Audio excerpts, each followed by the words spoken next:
मधु शिरगावकर लिखित कथा शिडी सादर करती पूर्वा धारप।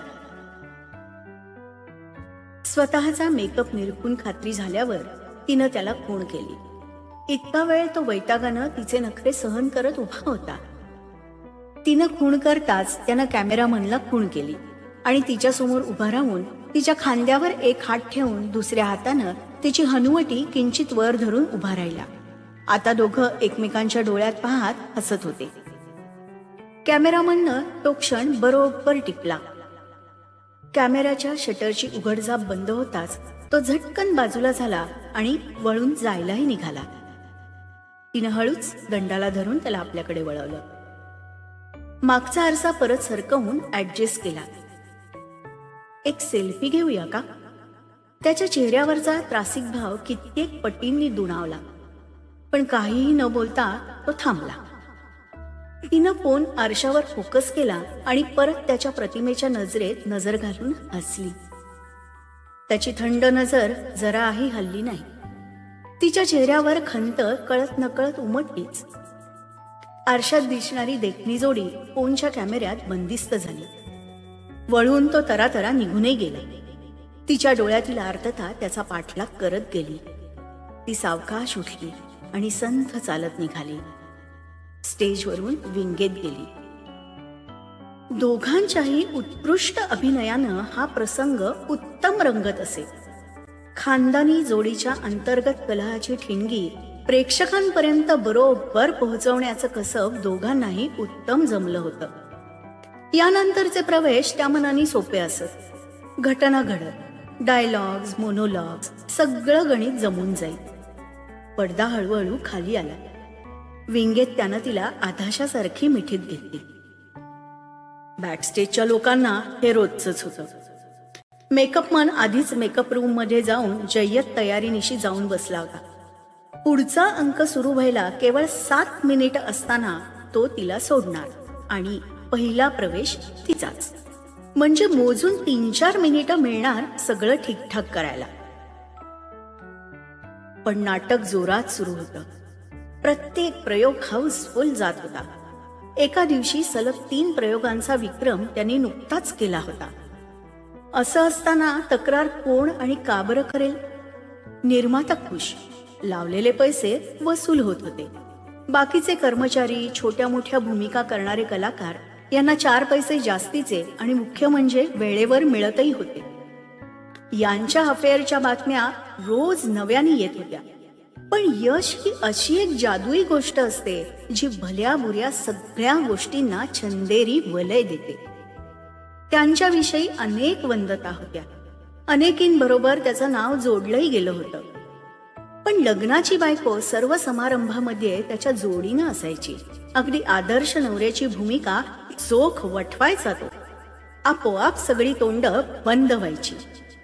ही नवी नटी म्हणजे सध्याचा नवा फ्लेवर असं सगळ्यांनी मान्यच केलं होतं जणू, अगदी त्याच्या बायकोनंही। त्याच्या मनानं नवखी असली तरी अभिनयाच्या बाबतीत कुठेच कमी नव्हती। किंबहुना काकणभर सरसच आहे असं जाणकार म्हणत होते। नाटकाच्या यशात त्याच्याबरोबर तिचाही बरोबरीचा वाटा आहे हे निर्माता, दिग्दर्शक सगळेच जाणून होते। समोर बोलताना मात्र त्याचंच कौतुक करायचे। हे न कळण्याइतकी ती दूधखुळी नव्हती। सध्या तिला त्याची शिडी गरजेची होती। हे तिचं पहिलं नसलं तरी गाजलेलं आणि तेही मोठ्या निर्मात्याचं एवढी मोठी आणि मुख्य भूमिका असलेलं पहिलंच नाटक होतं। त्याच्यामुळे तिला मिळालं होतं। या नाटकातील भूमिका तिला अधिक नाटकात अधिक मोठ्या भूमिकांमध्ये रूपांतरित होताना स्पष्ट दिसत होती आणि तिच्या दृष्टीने ते खूप महत्वाचं होतं। नाटक संपल्यावर तो ताबडतोब आपल्या महागड्या गाडीत बसून निघून गेला। ती सर्वांबरोबर नाटक कंपनीच्या बसनं निघाली। बस निघाल्याबरोबर तिला झोपेनं घेरलं। 2 दिवसानंतर तिच्या शहरात प्रयोग होता। ती खुश होती। 8 दिवसांच्या दौऱ्यानंतर घरी राहायला मिळणार होतं। रोज पेपरात तिच्या त्या नटाबरोबरच्या वेड्या वाकड्या बातम्या वाचून आई जरा कटकटच करायची। पण वडील नसलेल्या घरात जेव्हा पैसा गरजेचा असतो तेव्हा विरोधही आपली नखं बोथट करायला शिकतो. लग्न करणार आहे का तो तुझ्याशी? नाश्ता चहा झाल्यावर आईनी विषय काढलाच. शी, तो का करेल माझ्याशी लग्न? झालंय की त्याचं लग्न? आणि मला नाही करायचंय लग्न बिग्न आता. मला या क्षेत्रात टॉपला जायचंय. मग पेपरवाले काय काय लिहितात ते? अगं ते सगळं पब्लिसिटी स्टंट ग, नाटक चालावं म्हणून. अगं तू बदनाम होतेस आणि तुझ्या बरोबर आम्ही. त्याचं काय? त्याचं काय? कोण म्हणताय बदनाम? ते येणार आहेत का आपल्या आडीनडीला? आणि मला माझ्या आवडीच्या क्षेत्रात काम करायला मिळतंय त्याचं काहीच नाही वाटत का ग तुला? फक्त नको ते वाचतेस. माझ्या अभिनयाचं कौतुक छापून येतं ना, ते नाही कधी दिसत तुला. ते कौतुक काय साठायचंय? आई, ओरडू नकोस. उद्या लग्न होणार नाही ना तेव्हा रडत बसशील. ओ गॉड, आई प्लीज. लग्न ही आयुष्याची इति कर्तव्यता नाहीये. जग खूप पुढे गेलंय ग. पुढे गेलंय? हे कसलं ग पुढे जाणं? आई, आता पुरे. दमलीये मी. जरा झोपू दे मला. आपलं कधीच एकमत होणार नाहीये ग यावर. तिने विषय संपवला. तिच्या शहरातले प्रयोग हाऊसफुल तर गेलेच, शिवाय एका सिनेमाची ऑफर पण आली तिला. त्यांचं वय नाटकातल्या नायकासाठी चालून जात असलं तरी सिनेमाच्या नायकासाठी चालणारं नव्हतं. सगळे तिचं अभिनंदन करत असले तरी आतून धास्तावले होते. आता नाटक बंद पडेल का? तिला प्रयोगाला परवानगी मिळेल का? नाटकाचं तिचं कॉन्ट्रॅक्ट संपत आलं होतं, म्हणजेच ती मोकळी होती नवे प्रोजेक्ट्स घ्यायला. निर्माता तो जरी धास्तावला असला तरी त्याला तिच्यासाठी आनंदही वाटत होता. काही झालं तरी तिच्यामुळेच हा बिनभरवशाचा नट व्यवस्थित वेळेत प्रयोगांना पोहोचत होता. त्यामुळे नाटक उत्तम चालून मागच्या 2 नाटकात झालेलं नुकसान निर्माता सहज भरून काढू शकला होता. आता तिचं भलं होत असेल तर तो तिला अडवणार नव्हता. तो नट मात्र आतून प्रचंड भडकला होता. नाटक संपल्यावर तो म्हणाला, चल तुला आज मी घरी सोडतोय. ती म्हणाली, नको सर, हे माझं गाव आहे. सगळे ओळखतात मला. आई आधीच संतापलेली आहे पेपरात येणाऱ्या बातम्या वाचून. त्यात आणखी उगाच बोभाटा नको. बरोबर, आता मी तुला नकोसा होणारच.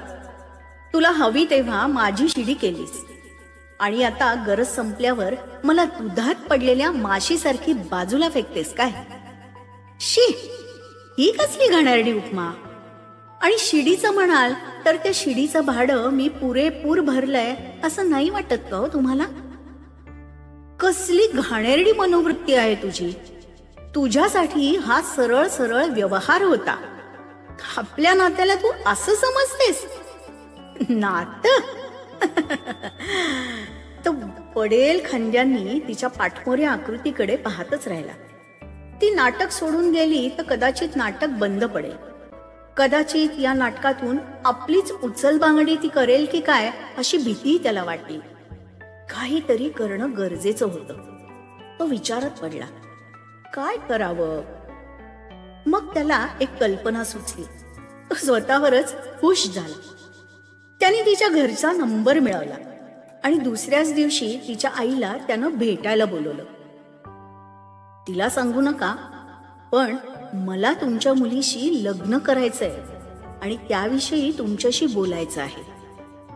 तिची भाबडी आई लगेच भेटायला तयार झाली. याने चक्क काही प्रेसवाल्यांना बोलावून ठेवलं. सगळ्यांसमोर तिच्यावरील प्रेमाची कबुली देत तिच्या आईकडे तिच्याशी लग्न करण्याची परवानगी मागितली. तिने ताबडतोब परवानगी दिली. दुसऱ्या दिवशीच्या पेपरमध्ये मोठ्या हेडलाईन्स छापल्या गेल्या त्या या बातमीच्या. ज्या प्रोड्युसरनं तिला फिल्म दिली होती तो मात्र भडकला. तिला बोलवून अदवा तदवा बोलू लागला. त्याचे फिनान्सर त्याला घेरत होते. तिने सगळं ऐकून घेतलं. मग म्हणाली, एक करू शकाल का? एक प्रेस कॉन्फरन्स बोलवा, बाकीचं मी पाहते. तिनं सरळ त्याच्या बायकोला फोन लावला. प्रथम फोनवर बायकोनं अद्वा तद्वा शिव्या दिल्या. माझं लग्न मोडायला निघालीस, तुझं कधीच भलं होणार नाही ग. तुम्हाला तुमचं लग्न मोडायला नको असेल तर मला भेटा. नटाची बायको संभ्रमात पडली. आजपर्यंत त्याला विचारल्याशिवाय तिने कोणताच निर्णय घेतला नव्हता. पण त्या मुलीच्या आवाजात प्रचंड आत्मविश्वास होता.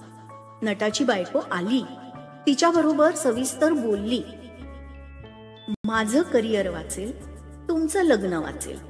माझ्याबरोबर प्रेस कॉन्फरन्स अटेंड करा. दोघी एकत्रच पोचल्या. तिने प्रेस समोर बायकोची माफी मागितली. माझ्यामुळे तुमच्या लग्नाची वाताहत झाली. मला पश्चाताप होतोय, पण मी माझी चूक सुधारणार आहे. तुम्हाला वचन देते, आजपासून तुमच्या पतीला मी भेटणारही नाही. प्रेसला म्हणाली, आज मी माझ्या चाहत्यांना तुमच्या मार्फत एक वचन देते. मी त्यांना कधीच नाउमेद करणार नाही. डोळ्यात ओलावा, गंभीर पण सुंदर चेहरा. प्रेसवाले पटापट फोटो घेत गेले. नट टीव्हीवर हे सर्व पाहत हात चोळत बसला होता. नाटकही गेलं, प्रेयसीही गेली, बायकोही आपली राहते की सोडून जाते अशी नामुष्की आली. आई हे सर्व पाहत असताना खंतावली, पण काहीशी निश्चिंतही झाली. पैशाची ददात आता पडणार नव्हती. मुलांची शिक्षणं व्यवस्थित पार पडणार होती. आज ती एक पायरी वर चढली होती. शिडी बरीच उंच होती.